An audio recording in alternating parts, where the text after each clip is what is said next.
Sustainability is far from a novel concept. Sustainable forestry has been on people's minds for over 100 years.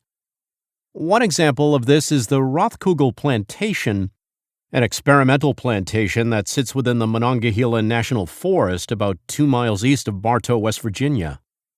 Rothkugel Plantation was planted between 1906 and 1907 by pioneer forester Max Rothkugel on 150 acres of land owned by the George Craig & Sons Lumber Company near their mill town of Winterburn. This site was where the first commercial tree planting occurred, and it was also the first successful example of applied sustained forestry practices in the West Virginia lumber industry. In 1905, George Craig turned to the U.S. Forest Service for advice about creating a renewable timber reserve that could be continually harvested. This went against the status quo of cut-and-run practices employed by many other lumber companies.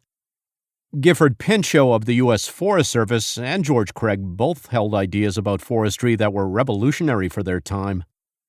Pinchot supported conservation efforts and best use of resource practices, and Craig was interested in reforestation and forestry practices in private industry. Pinchot recommended Rothkugel to George Craig. A native of Austria, Rothkugel had immigrated to the United States in 1902 to study forestry at Cornell University before working for the U.S. Bureau of Forestry. Rothkugel selected Norway spruce and European larch to plant on the plantation. These species were a unique choice for Rothkugel. Also unique was the planting method. Since it was too costly, Rothkugel decided against planting seedlings and instead opted for sowing seeds. His crew planted black locust seeds alongside the larch and spruce trees to act as nursery plants. These trees were to be originally harvested a few decades after being planted. However, a downturn in the timber industry in 1907 ended Rothkugel's time with George Craig & Sons. After his departure, native trees began intermixing with the spruce and larch on the plantation. In 1907, Rothkugel published the results of his experiment in the Journal of Forestry, which attracted foresters from around the world.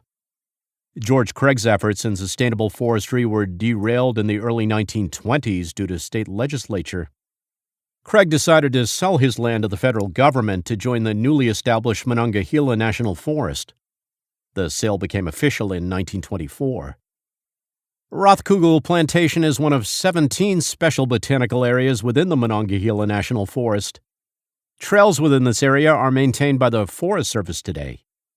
Additionally, interpretive signage tells visitors of the plantation's unique past and ecology.